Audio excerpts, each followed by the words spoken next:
علی بھائی اگلا سوال ہے، اگر کسی کے ہاں مردے بچے کی پیدائش ہو تو کیا اس بچے کو بھی غسل دے کر کفن پہنا کر جنازہ پڑھنے کے بعد دفنایا جائے گا، یا پھر باقی جانوروں کی طرح صرف مٹی میں دبا دیا جائے گا؟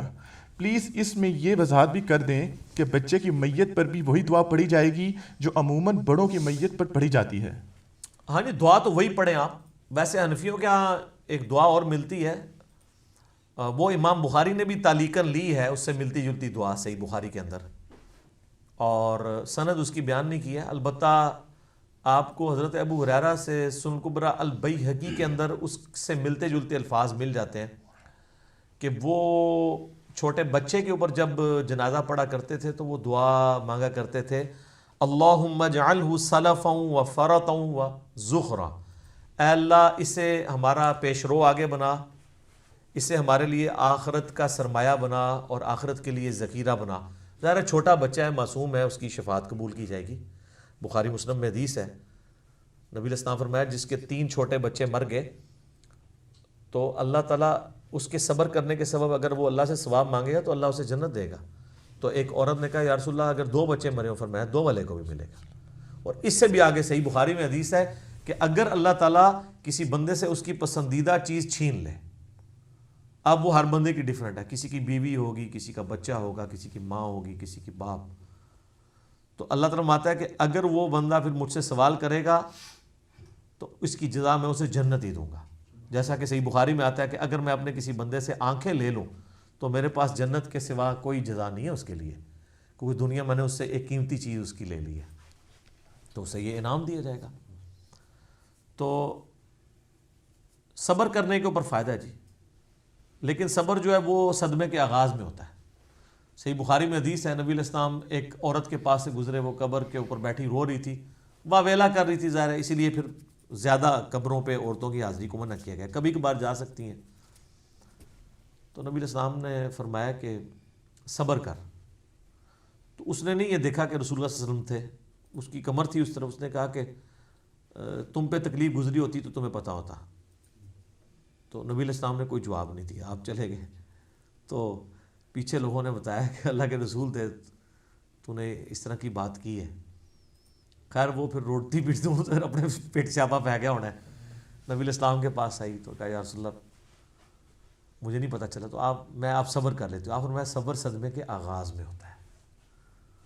جس سے یہاں بھی لوگ پوری گالی گلوچ کر کے انت کہتے ہیں بس یہ صبر کر رہے ہیں جی، اسی آخرت ہی پوچھاں گے، اتنے کوئی کسر نہیں جان دے تھے بدلہ لینے دی، پھر بھی غصہ نہیں ٹھنڈا ہوتا تو یہ کہہ رہے ہوتے ہیں. اس طریقے سے صبر نہیں ہوتا، صبر صدمے کے آغاز کے اوپر ہوتا ہے. باقی جو آپ نے وہ اسپیسیفکلی سوال پوچھا تھا، اس کے اوپر امت میں 2 رائے ہیں، لیکن مضبوط رائے یہی ہے جو ابو داؤد میں اور ترمذی میں حدیث ہے. نبی علیہ السلام نے فرمایا جو ساکت بچہ یعنی وہ پری میچور بچہ پیدا ہوتا ہے، آپ علیہ السلام نے فرمایا کہ اس کا جنازہ بھی پڑھو اور اس کے ماں باپ کے لیے بھی دعا مانگو، یعنی وہ ان کے لیے ذخیرہ آخرت بنے. یہ حدیث ترمذی میں بھی ہے اور ابو داؤد میں بھی، اور امام ترمذی نے اس کے ساتھ کامنٹس لکھے ہیں اسی حدیث کی وجہ سے. انہوں نے کہا ہے کہ ہمارے جو اسلاف ہیں اس بات کے قائل ہیں کہ بچہ جو ہے مردہ بھی پیدا ہوگا تو اس کا جنازہ پڑھا جائے گا. تو ظاہر ہے اسے کفن تو خیر سارے ہی دیتے ہیں، غسل بھی دیا جائے گا، اختلاف جنازے کے اوپر آتا ہے. تو یہ بالکل درست ہے. اس کے بعد امام ترمذی نے ایک اور حدیث لی ہے جس میں انہوں نے حدیث کے اوپر کہا کہ یہ حدیث کی سند اتنی مضبوط نہیں ہے، البتہ موقوفاً انہوں نے کہا کہ ثابت ہے کہ اگر بچے نے سانس نہیں لیا تو اس کا جنازہ پڑھنے کی ضرورت نہیں ہے، یعنی وہ بھی ایک اسکول آف تھاٹ ہے. لیکن مضبوط یہ مرفوع حدیث ہے، وہ موقوفاً ہے اور وہ بھی اتنی مضبوط روایت نہیں ہے، وہ روایت بھی کمزور ہے. مضبوط روایت یہی ہے کہ اس بچے کا جنازہ بھی پڑھا جائے گا اور چاہے اس نے سانس لیے یا نہیں لیا.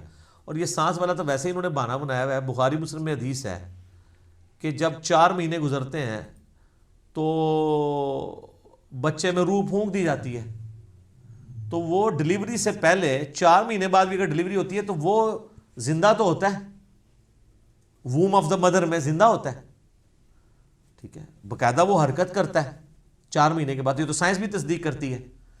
تو 4 مہینے کے بعد جب بچہ پیدا ہوا ہے، ہاں 4 مہینے سے پہلے پیدا ہوا ہے تو وہ اس کا معاملہ پھر وہ تو ظاہر ہے وہ بچہ پھر مکمل بھی نہیں ہوگا، اس کا جنازہ نہیں پڑھا جائے گا.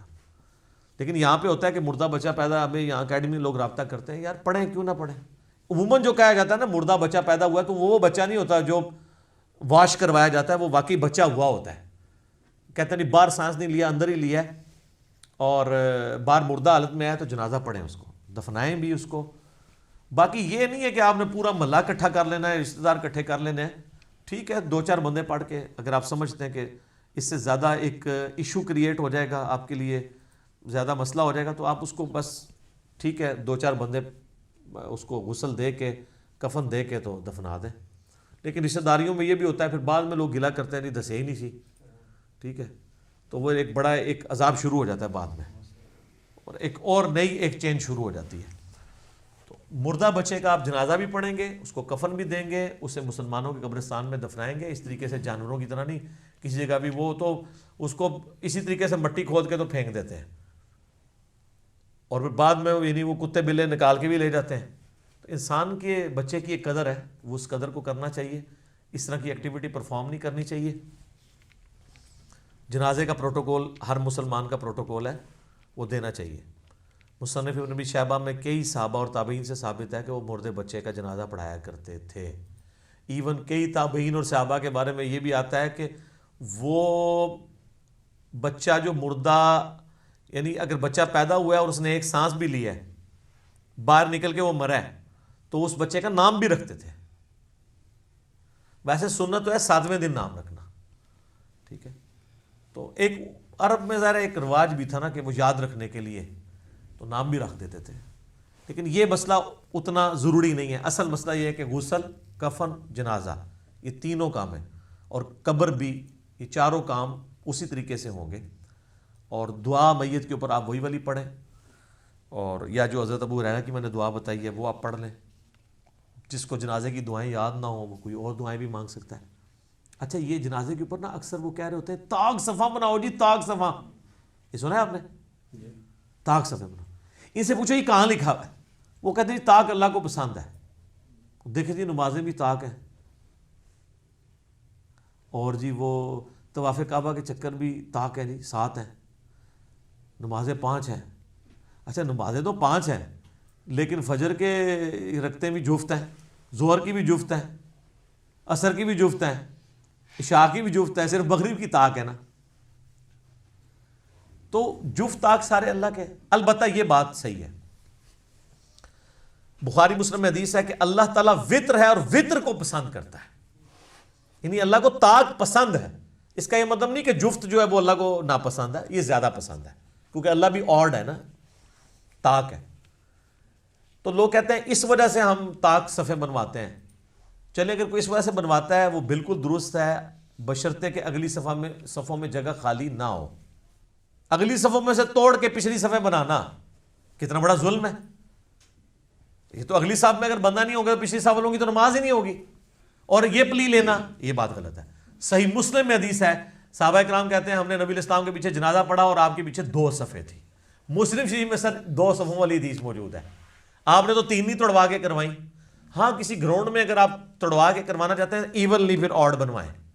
یہ نہیں ہے کہ اگلی 3-4 صفیں جو ہیں وہ بڑی بڑی ہیں اور ان میں سے پھر آخری کو توڑ کے ایک اور چھوٹی سی بنا لی جائے. نہیں، پھر آپ ساری برابر کر کے تو آپ 5 کروا لیں اگر آپ نے کرنا ہی ہے. بال یہ کوئی حصہ نہیں ہے. اس طریقے سے پبلک میں یہ بھی مشہور ہے کہ جی وہ عورت جنازہ نہیں پڑھ سکتی. صحیح مسلم میں ہے کہ حضرت عائشہ رضی اللہ تعالیٰ عنہ نے کہا کہ لا کے میرے حجرے کے باہر رکھو سعد بن ابی وقاص کی میت کو، میں نے اس کا جنازہ پڑھنا ہے. تو صحابہ ریلیکٹنٹ ہوئے، تو انہوں نے کہا نبی علیہ السلام تو مسجد میں بھی جنازہ پڑھ لیتے تھے، تم کیوں ریلیکٹنٹ ہو؟ جائز ہے، پڑھ سکتے ہیں. یہ حرمین میں تو ہر نماز سے جنازے ہو رہے ہوتے ہیں. خانہ کعبہ شریف میں لا کے میتیں رکھتے ہیں لوگ. وہ دیکھیں نا اسلام پھیرنے کے بعد تھوڑا سنت اذکار کا ٹائم دیتے ہیں، پھر ساتھ وہ کہتے ہیں کہ بھائی نماز جنازہ پڑھو. تو وہ مسجد کے اندر ہی، حرمین سے بڑی کون سی مسجد ہے، اس میں نماز جنازہ ہو رہا ہے. یہاں حنفیوں نے جناب وہ جنازہ گاہ علیحدہ قائم کیے ہوئے ہیں، اور وہ یہ کہتے ہیں مسجد میں جنازہ نہیں ہوتا. ایون میں نے دیکھا ہے کئی جگہ ان کے پاس وضو کا انتظام نہیں ہوتا نا، اور جنازہ گاہ دور ہوتا ہے، تو مسجد کے باہر وہ جنازہ کرا لیتے ہیں جوتیوں والی جگہ کے اوپر، کہتے ہیں اندر نہیں کرانا. پتہ نہیں کیا ہے. تو عورت جنازہ پڑھ سکتی ہے، مسجد کے اندر جنازہ ہو سکتا ہے، اور مردہ بچے کا بھی جنازہ ہوگا. دعا سب کے لیے ایک کافی ہے. ویسے اور مسلم شریف میں بھی دعائیں ہیں. بخاری میں ہے کہ نبی علیہ السلام 4 تکبیریں کہتے تھے. مسلم شریف میں ہے کہ آپ نے ایک جنازے میں 5 تکبیریں بھی کیں. تو اس میں جو آپ چوتھی تکبیر ہے اس کے بعد بھی دعا مانگیں گے، اور پانچویں کے بعد سلام پھیریں گے، اور سلام ایک طرف پھیریں گے۔ نبی علیہ السلام کا یہی عمومی عمل تھا، صحابہ کا بھی۔ تابعین سے دو طرف پھیرنا ثابت ہے، ہم اس کے اوپر بدعت کا فتویٰ نہیں لگاتے، لیکن سنت یہ ہے کہ دائیں طرف سلام پھیرا جائے۔ تو پورے عرب کے اندر دائیں طرف ہی پھیرا جاتا ہے۔ یہاں پہ تو اہل حدیث بھی پتہ نہیں حنفیوں کے ڈر کے سے دو طرف پھیرتے ہیں، چند ایک ہیں جو ایک طرف پھیرتے ہیں، حالانکہ دو طرف والی روایتی جو ہے وہ ضعیف ہے، کمزور روایت ہے۔ اور دعا وہ سب سے بہتر دعا وہی ہے جو ابو داؤد، ترمذی، ابن ماجہ میں ہے، اللہم اغفر لحینا و میتنا و شاہدنا و غائبنا و صغیرنا و کبیرنا و ذکرنا و انثانا اللہم من احییتہ منا فاحیہ علی الاسلام ومن توفیتہ منا فتوفہ علی الایمان۔ تو یہ دعا آپ دیکھ لیں، اس دعا پہ کبھی غور کریں، اس میں مردے کے لیے تو ایک ہی دعا ہے، باقی ساری زندوں کی ہیں، سب زندوں کے لیے دعائیں ہیں۔ بیسیکلی یہ عبرت ہے کہ آپ جنازہ پڑھیں، اس کے بعد آپ اس سے عبرت حاصل کریں۔ اسی کہا گیا کہ بخاری مسلم میں حدیث ہے، جو جنازہ پڑھ کے چلا جاتا ہے اس کو ایک قرات اجر ملتا ہے احد پہاڑ کے برابر، اور جو دفنانے تک ساتھ رہتا ہے اسے 2 قرات اجر ملتا ہے، کیونکہ دفنانے پہ عبرت ہوتی ہے۔ اور وہاں پہ ابو داؤد میں حدیث ہے کہ جب تم اپنے بھائی کو دفناؤ تو اس کی قبر پہ کھڑے ہو کے سوالوں کی استقامت کے لیے دعا کرو۔ مسلم شریف میں حدیث ہے، عمرو بن عاص نے تو وصیت کی تھی کہ میری قبر پہ اتنی دیر بیٹھے رہنا ہے جتنی دیر ایک اونٹ کو نہر کر کے اس کا گوشت تقسیم کیا جاتا ہے، یعنی 2 گھنٹے، تاکہ میں اپنی قبر کے ساتھ مانوس ہوں اور میں اللہ کے آئے ہوئے فرشتوں کو جواب دوں۔ تو وہ اسی کی پلی لے کے انہوں نے کہا جی قبر پہ اذان بھی دے دو، انگلی رکھ کے تلقین بھی کر دو، وہ پھر صفرے لگانے شروع کر دی، حالانکہ چیز صرف اتنی تھی۔ ٹھیک ہے، بہرحال اس حدیث کا یہ فائدہ ہے کہ عمرو بن عاص نے امت کو یہ عقیدہ دے دیا ہے کہ عذاب قبر اسی قبر میں ہوتا ہے، فرشتے اسی قبر میں آتے ہیں۔ جو یہ کہتے ہیں نا وہ برزخی قبر کوئی ہوتی ہے، یہ تو وہ جی اگر کوئی جی ایئر کریش میں مر جائے، وہ سمندر میں ڈوب جائے، اس کی قبر کدھر ہے، یہ آپ کو کیا ٹینشن ہے، تسی بنانی ہے قبر ہوتی۔ اللہ تعالیٰ چاہے تو کسی کے لیے شیر کا پیٹ قبر بن جائے، کسی کے لیے سمندر قبر بن جائے، کسی کے لیے ہوائیں قبر بن جائیں، وہ تو برزخ کا معاملہ ہے۔ اس ڈیری میں بھی ہوتا تو کچھ بھی نہیں نظر آنا آپ کو، اللہ نے پردہ رکھا ہے، عالم برزخ کی چیز ہے، ان سین بیریئر ہے۔ تو اس طرح چیزوں کو ریلیٹ نہیں کرنا چاہیے اس حوالے سے کہ یہ یوں کیسے ہے تو ووں کیسے ہے۔ جو برزخی چیزیں ہیں ان پر ایمان لے کر آئیں، اور باقی ان کی ڈیٹیلز کا معاملہ اللہ کے ثبوت کر دیں۔ آپ کو نہیں یہ کہا گیا کہ آپ نے بیچ میں اس طریقے سے پخے نکال لیے۔ ٹھیک ہو گیا جی۔ اللہ تعالیٰ سے دعا ہے جو حق بات میں نے کہی اللہ تعالیٰ ہمارے دلوں میں راسخ فرمائے۔ اگر جذبات میں میرے منہ سے کوئی غلط بات نکل گئی تو اللہ تعالیٰ ہمارے دلوں ہی سے معاف کر دے، ہمیں کتاب و سنت کی تعلیمات پر عمل کر کے دوسرے بھائیوں تک پہنچانے کی توفیق عطا فرمائے۔ سبحانک اللہم و بحمدک، اشہد ان لا الہ الا انت، استغفرک و اتوب الیک، وما علینا الا البلاغ المبین۔ جزاکم اللہ خیرا۔